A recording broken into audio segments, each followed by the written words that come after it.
Hey, everybody. Hello, everyone. We're back with another episode of The Hardy Street Boys. Nailed it. Just like we rehearsed. Rehearsed. It never gets old. Never gets old. We want to ask you to like and subscribe. Like follow and us subscribe and follow us. on Spotify. You can leave a review on Apple Podcasts. Do the Apple Podcast thing. Yeah, we're everywhere. And be sure to go to YouTube and watch us on YouTube if you want to. Yeah. Subscribe to us on YouTube. Follow us on Instagram. You can support us on Patreon. Patreon is a crowdfunding, basically website for artists. Helps us keep our equipment up to date and really just keep going. And that's pretty much it. We had, it's October in Hattiesburg. We have been busy. It's quite the marathon. I'm highly caffeinated right now. Me too. Ready to go. This is going to be a fun episode. Let's get to it. Woo! The Hardy Street Boys, Hardy Street Boys, Hardy Street Boys, it's the Hardy Street Boys. Like and subscribe. So Thursday we had the the Avenues Halloween Parade. Yes, the culmination of all the events that the Avenues puts on. Yeah. The extravaganza that is the parade. Yeah, they block off Hardy Street, which is an absolute headache. Yeah, especially for everyone at that time of day. It's like they don't want to do it at night, so it's just when everyone's trying to get home from work. Yeah, block off Hardy Street and let's have a parade. I like that. That's very New Orleans. Like, you trying to get somewhere? Yeah, but it's one of the coolest parades around. It's got to be. I think this year it seemed like attendance the amount of floats were a little down from years past, but it was still a great time. Yeah. It got a little chilly. Got a little cold. I loved it because I had my drummers, my little Sacred Heart drummers. Yeah, leading the way, man. Bro, and they sounded so good. I had Nathan Sanders of the USM drum line. He instructs the Southern Miss drum line. He came and helped out and played the parts. This is the first time we ever had two people who knew the parts instructing kind of throughout the parade. Yeah. So not necessarily instructing, but kind of keeping them on track. And man, it's the best it's ever sounded. It sounded so good. We got best performing group. That's awesome. We've never gotten a trophy. So I'll tell you, I just love the fact that it's so loose with y'all with costumes and stuff. Kids are wearing costumes. It's no you have to wear a uniform or whatever. Hey, show up. It's Halloween parade. Wear what you want to wear. Yeah, those kids are that's Lord of the Flies anyway. One kid, rehearsals, it's not uncommon to see a spear just go right past you, or some kid light a fire. And, oh, really? Yeah, dude, it's intense, bro. It's survival of the fittest with them. So you gotta be on your toes. But they're super fun, man, and really happy to. I was like, they probably won't care. And I told some of the kids at school the next day, and especially the little ones were like, yes, we're award-winning. We're an award-winning samba band now. You are. Technically. So, no, you won an award. So yeah. You got it. We did it. That's right. Did it, Mom. That was super fun. And I love that it was cooler weather. We have sweater weather. Sweater weather. We're big sweater weather fans. Huge. If you haven't checked out our song discography. It's a bop. It's a bop. It's fun. And then, so then Thursday night, got to go to Hattiesburlesque. Hattiesburlesque. Well, we didn't just get to go, though. Oh, yeah. We got to go. We got to be kind of part of the show. I love being around and being seen, but at the same time, I really also loved being invisible. Yeah. We got to go be invisible men. Yeah, we were in a number. We were in the second number of the show, and it was a lot of fun.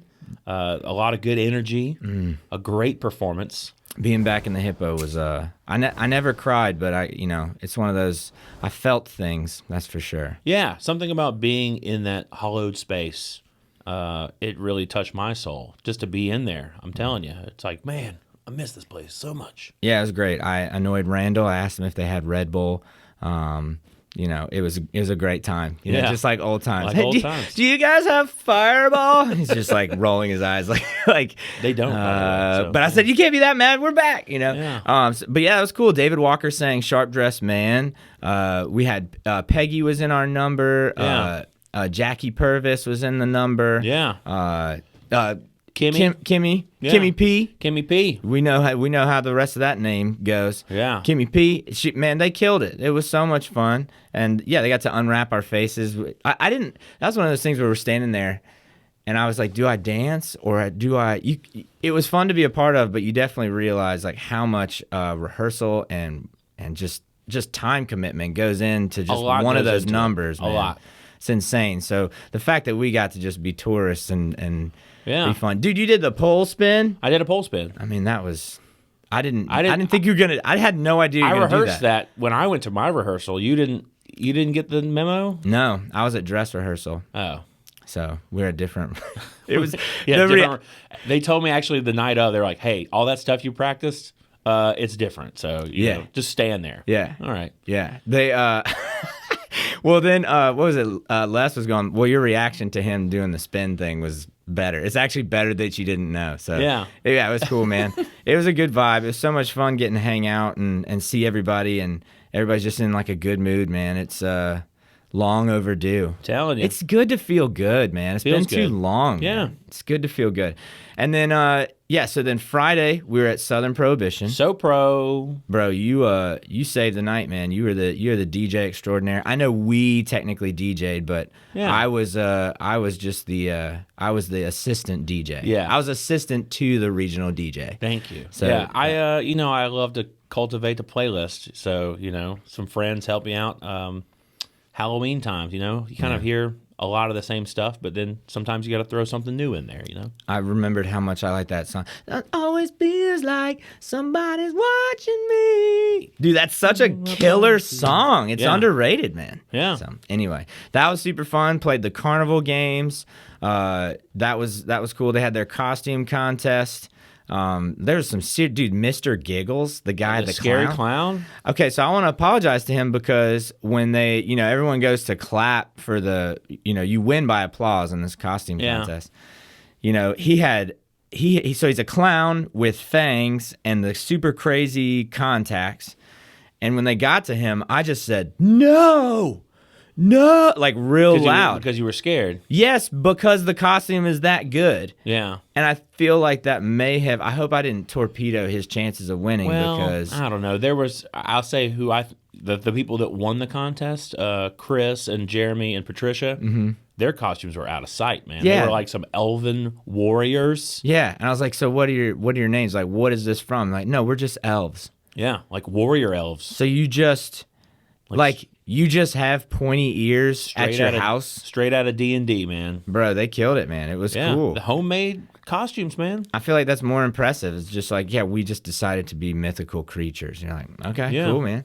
That was awesome. And, man, they did SoPro did such a great job of, like, with all the red banners or whatever. It looked like the Red Wedding up in there. It looked like the red. That's what I kept saying. I know it's supposed to be a carnival, but it felt like it was freaky, man. Game of Thronesy, man. It was sick. I loved that, man. That was so much fun. And they had some new beer releases too. That double oat brown, the Sea Lord. I think it's a Sea Lord. I tried to do sour. A Dreamer. What is it? Something. Daydreamer. I don't know. Yeah, it's fine. It was tasty. Go there and taste it. Sour. Yes. And then the next day, we were at Colludium. Colludium. And we're a pumpkin chunkin' town. Everyone knows it. Everyone. You know it. Who? You know it. You all know it. You know it. Yeah. Jamie knows it. We all know. Yeah, Massive J threw one. Yeah, I threw one very far. You did. Well, because it was me. Talking myself in the third person. That's right. Here.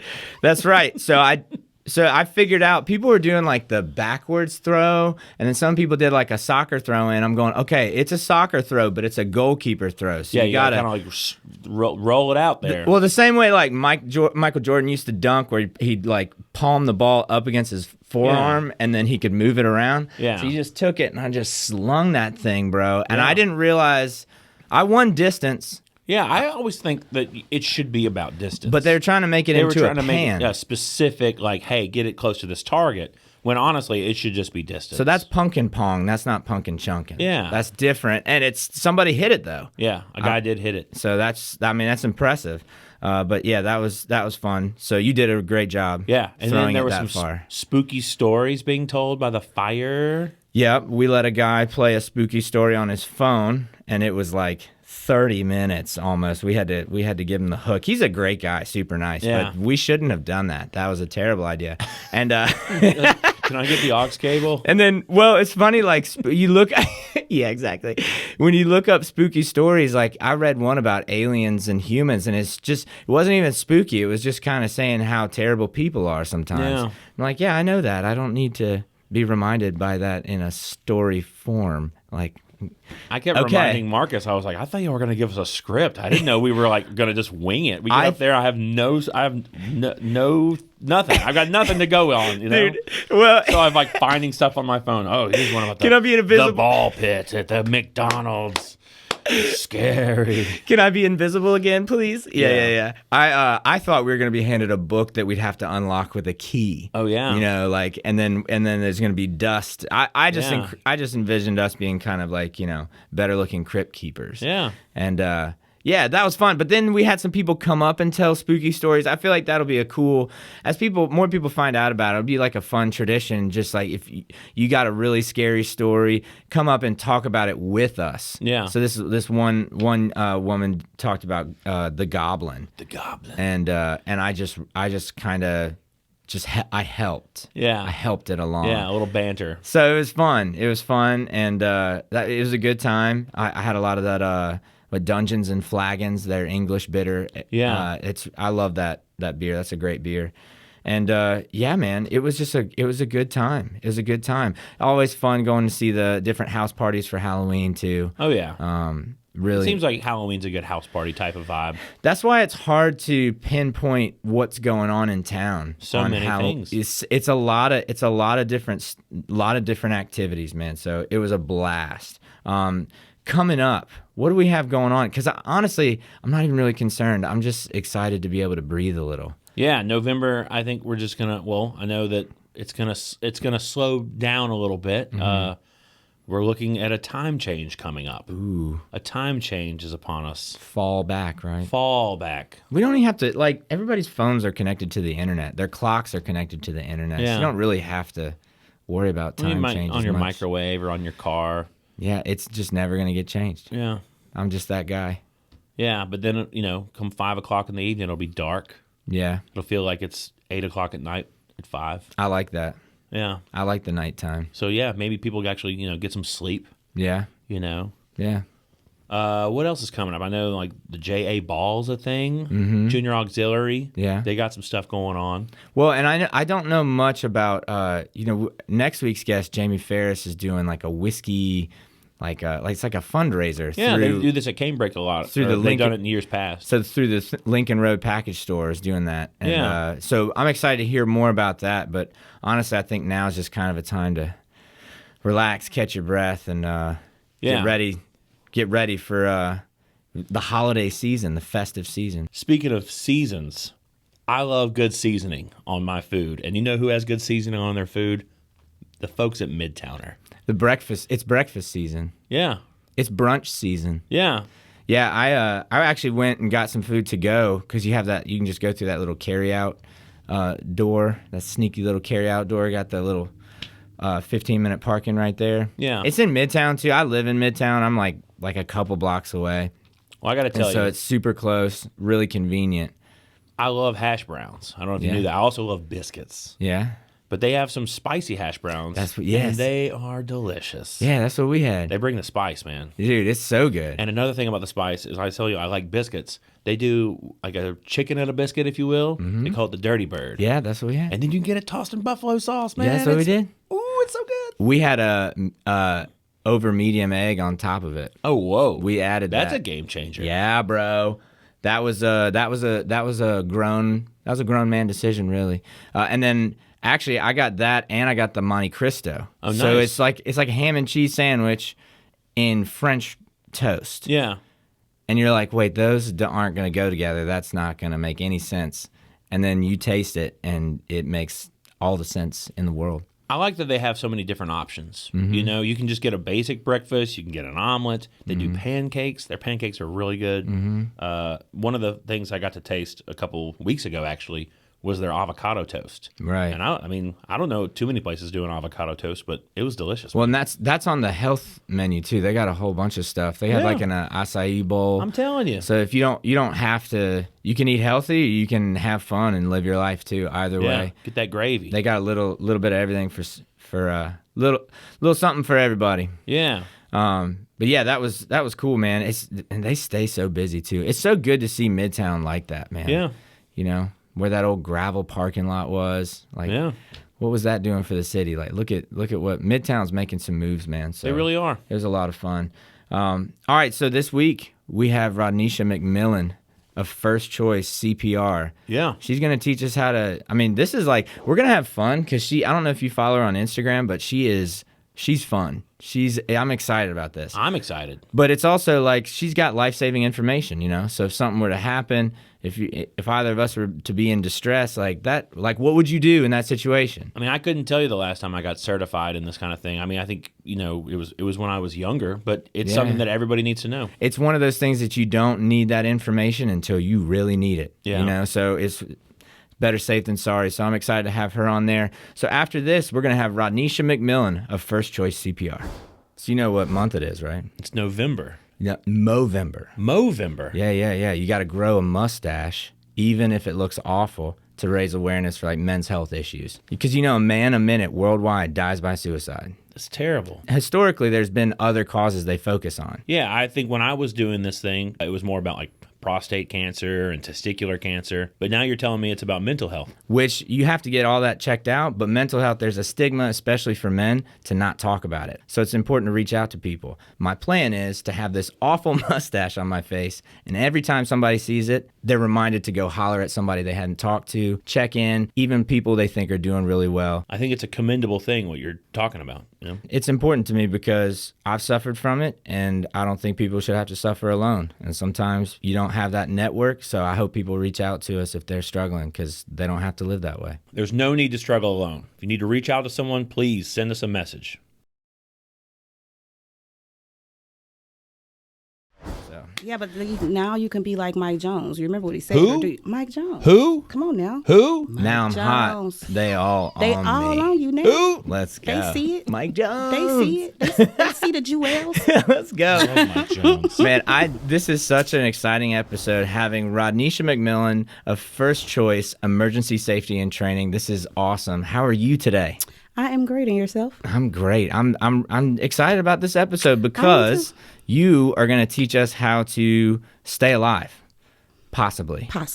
You're gonna teach us how to have a better chance at it, because CPR is one of those things, we've talked about this. It is one of those things you don't need until you do need it. That's and right. when you need it, oh man, yes. Do you ever need it? Is that something you kind of run into when you're trying to, I guess, let people know how important this type of training is? Yeah, so I've been doing this for almost a decade now, and about 90% of the students, probably more like 95, they come to me because they have to have it for work or school. Right. So very rarely do I have a student that's just like, hey, I woke up today and I decided, you know, if my grandmother went down, I wanted to know what to do, so I came to take this class. Like, that's very, very rare. Okay. And you think everybody should be certified in CPR? Absolutely. Anybody who is able-bodied. I mean, even me, myself, I had a stroke in 2011. I had a hemorrhagic stroke where, you know, I had a terrible headache. So I took some medicine and then laid down to sleep it off.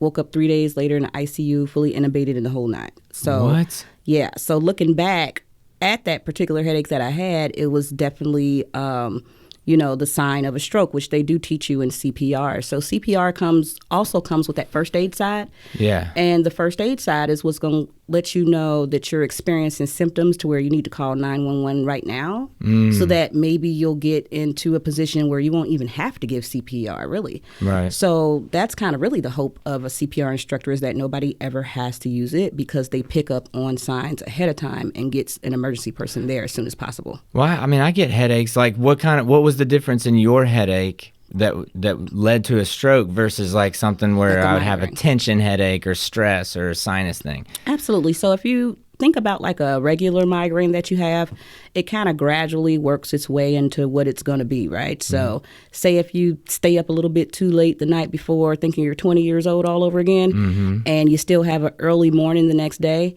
you can kind of tell like, oh my goodness, if I keep going for the rest of the day, if I don't take a nap, if I push hard, by 5 o'clock, I'm going to have a full-blown migraine, right? So it gradually works into that migraine. Right. When it's a headache from a stroke, that headache is going to be sudden and severe with no known cause, right? So you've been fine. Like say the two of you guys are in here talking and he's fine, no problems. And then 30 minutes later, he just has like the worst headache he's ever had in his life to the point to where these lights are starting to affect his head even worse.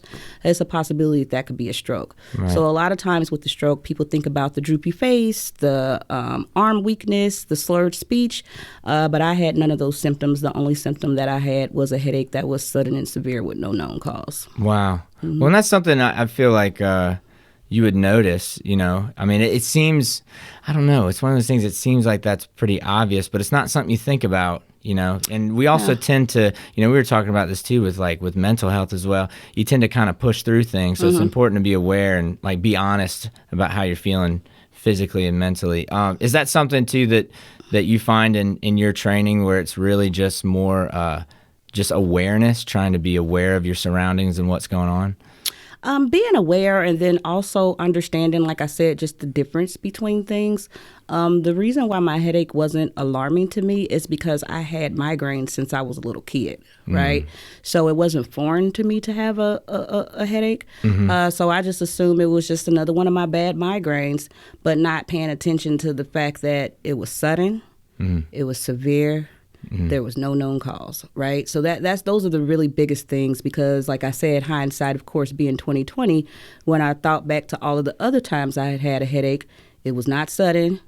It wasn't all three of those things at the same time. Right. You know, it was maybe two at a time, maybe one at a time, but not all three. Right. Yeah. When you actually go out and evaluate it, it's different. That's right. Now with this business, First Choice, how'd you get into that? Like, why this? Because you're very passionate about it, clearly. Well, long story. Well, my background is actually in human services. That's what my degree is. I graduated from Indiana Tech back in 2011.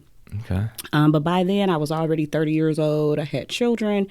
And unfortunately, a bachelor's degree in human services back then probably netted about $10 an hour.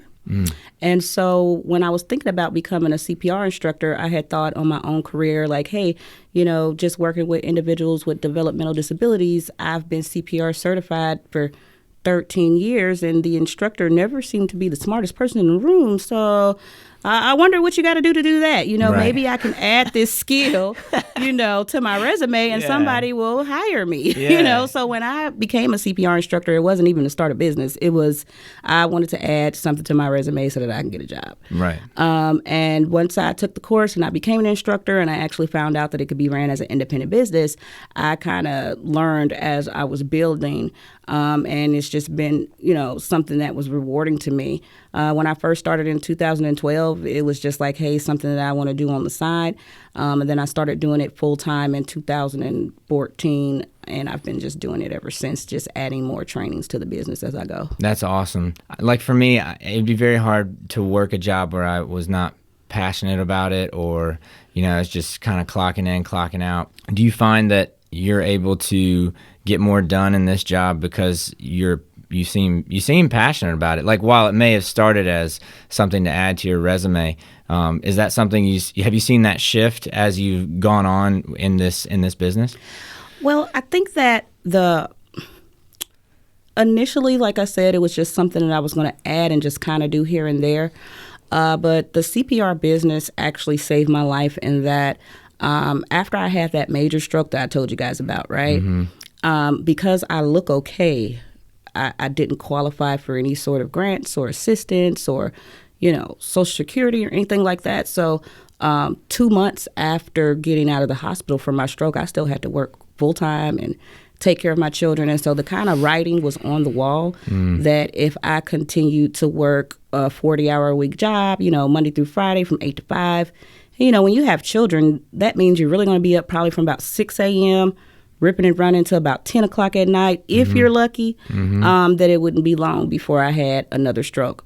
So my passion really with the CPR business comes from me having the ability to take time off when I want to without having to ask anybody, right? And it just so happens that I can do something that's super cool and helps other people. So that's like the greatest blessing in it, is that like it really like saved my life, saved my children's life. And then when we talk about just kind of like the financial aspect, I mean, I'm from the Midwest, a steel mill town, Gire, Indiana, you know what I mean? Grew up there in the 90s. And it's like, you know, we were only taught you either go to school, you go to the military, or you get a good job, right? And so me kind of stumbling into my CPR business kind of saved me from having to make those choices, which none of them fit for me, being a mom with 4 kids and a stroke survivor. So when I teach my classes, I feel like I owe it to, you know, the craft of being a CPR instructor because of so much that it's done for me in my life. You know, because I could be doing anything to make money, right? But to be able to make money and have control of my schedule, and I'm doing something great for the community, it just all kind of works together. Well, it's quality of life too. That's important. Like, let's not sleep on that. Right. I mean, and I like that that's part of the conversation, I think, as going forward with you know, young professionals especially. It's like, it's okay to say no. Right. And it's okay to find your own way, because, I mean, we're the same way, like kind of here, there. It's not a point A to point B situation. Absolutely not. And that's okay. So it's good that people see that that there is success on that road. You know, that's really cool. That's really cool. So what I really want to know though is, you know, I've gotten CPR certified before.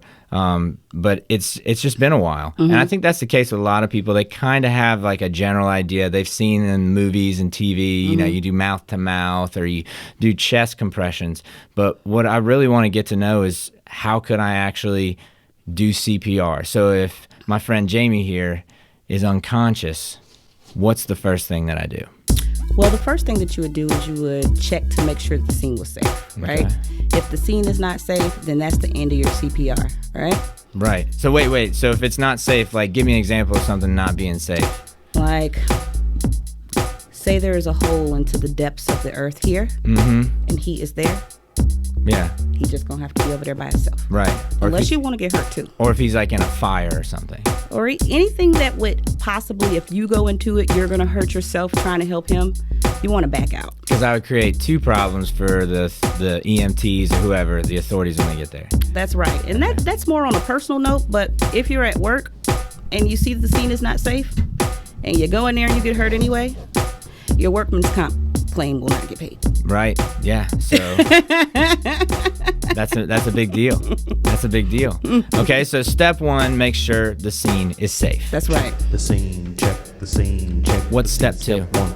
Okay, after making sure the scene is safe, you want to tap and shout and ask, hey, are you all right? Are you okay? That's called checking for responsiveness. Responsiveness. Check for responsiveness. Step Respond, 2. Jamie. Are you okay? Check them. Yes. Check them out. Tap, tap, tap, tap. Yes, we're fine. Now that we're okay, what's the next step? Step 3. Well, if he says he's okay, that's the end. Okay. I'm not okay. So no response. So if I say but if he says he's okay, you just be friends. And That's it. And it's high like, five. whew, thank goodness I don't have to give CPR. High five. Okay. He says A social distance high five. Right. So now he says he's not okay. Okay. Or he doesn't say anything. He doesn't respond. Doesn't even say anything. Look at him. Yeah. Okay. So now what do we do? You then point to somebody around you and say, hey, you, go call 911. Hey, you. Go call 911. Yes. And then if there's a second person, it's you. Go get the AED. Go get the AED. Automatic external defibrillator. Defibrillator. Clear. Clear. Yep. It makes that sound when it's charging. That's right. Do it again, Jamie. Yep. So, what do we do next? Do we shock the patient right away? Hasn't gotten there yet. Okay. They're going to get it. Okay, I'm excited though. So while they're going to get it, now you're doing that one final 5 to 10 second scan to make sure that they're not breathing. Okay. How do I tell if they're not breathing? Do I have to hold a mirror to their mouth? Well, you look to see for chest rise. Okay. And you want to listen for breaths. So if you don't see chest rise and you don't hear any breathing, then you go ahead and start CPR. breaths. Listen for breaths. Listen. Check them out. Check their chest. Does it matter if their breath is bad or good? Does that matter? Yes, if they're just gasping, that could still be a sign of a sudden cardiac arrest. It needs to be normal breaths. No, I just mean like if it stinks. Like, does that do anything? Well, they might not be getting mouth to mouth from me. Right. Without a barrier device. And we're gonna get to that. Okay. So now, not breathing. What do we do next? Okay. You want to go ahead and put your heel into the center of the chest. Mm-hmm. You want to put your other hand over the heel. And you want to make sure that those fingers are out like this. That way you can put the heel into the center of the chest. Yeah, it looks like Dragon Ball Z. That's right. Mm-hmm. Okay, now you got the power. Yeah. You want to put that into the center of the chest. Yes. You want to put that into the center of the chest. Mm-hmm. And then go to the 2.4 inch depth. Okay, 2.4 inch. That's pretty deep. 2 to 2.4. So you're getting it. No. So you want to go deep enough to where you feel like you're completely empty in the heart. And then allow the chest to come all the way back up so that the heart can refill. Right. And that consistent empty, refill. Empty, right. Because you're literally trying to move the blood in the tissue. That's right. Pump it. Just like yes. That. Now, you could do it actually to this beat right now. Pump it. You said how fast are you supposed to do it? 100 to 120 beats per minute. And this is exactly 116. Right. 1, so we're in there. How many times do we do it? 7, 30 times. 30 times? Hit it 30 times, Jamie. 1, 2. I'm sorry, I messed up. No, that's too fast right here. 1, 2, 3, 4, Oh, yeah. 5, 6, 7, Saving 8, lives. 9, 10, Yeah. 11, 12, Get it, Jamie. 14, Get it, Jamie. 16, 17, 18, 19, 20, 21, 22, 23, 25, 26, 27, 28, 29, 30. Yes. Yes. Now we got to 30. That's what I'm talking about. Now what do we do? You give 2 breaths if you have a barrier device, though. Or Okay. depending on how much do you guys love each other. Well, If he passed out right now. No, not even right now. If you guys were at Golden Corral. Golden Corral. And he, Corral. First of all, just we're roll at with Golden- me. Just roll with me. Okay, we're okay. rolling. Okay, we're okay, rolling. okay. I'm just envisioning. Midtowner. Okay. No. We got it. Cause catch the visual. I want you to get the visual. Okay. Use that Golden Corral. Golden Corral. You're at a buffet with Okay. this gentleman. Yes. He goes down. Yes. He has everything on the buffet in his beard. Yes. Do you give him breaths? Oh, because he vomited. Well, I'd make sure he was on his side first, probably, so I could clear the airway. You love him enough to give him a breath with the Golden Corral buffet all over his beard. No, because why wasn't he eating local? So I'd be mad. Okay. And so he's sorry, man. There we go. That chocolate fountain got me. Yeah. So now you had. So in that situation, if you didn't want to give breaths, you would just do 5 sets of 30 compressions only, no breaths. Okay, 5 sets. So how long do I break in between those sets? No break. It's No like break. 27, 28, 29, 30. No breaths for you. You didn't shop local. 1, 2, Yes. 3.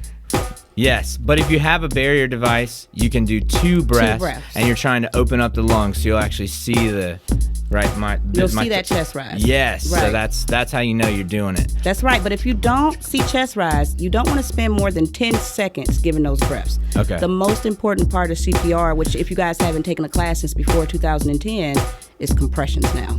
It's all about the compressions. The compressions are the star of the show. Where's that? Compression. Yeah. Push it. Compression.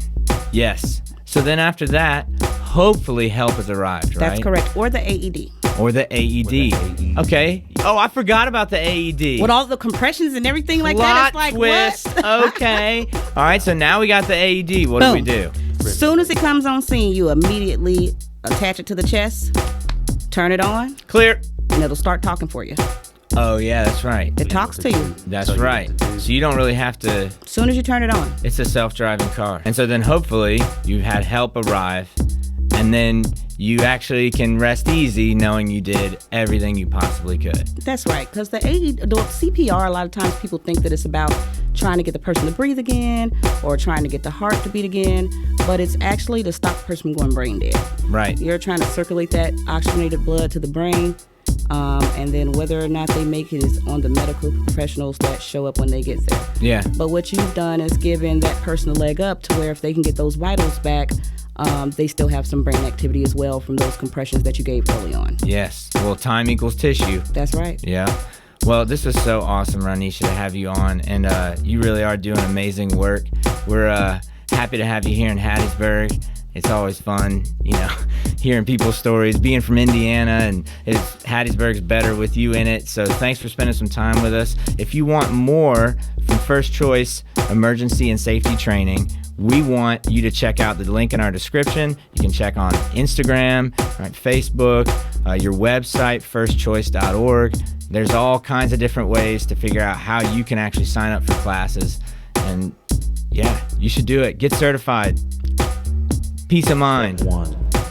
Click the link in the description. Yes, that's the step 1. That's the step 1. That's the real step 1. To get certified. Click the link in the description. That's right. Yes. We need to go to one of your classes. We need to film it. Absolutely. Just put that on the internet. Yeah. We do hit a keyboard solo, Jamie. do all kind of stuff too, especially if they have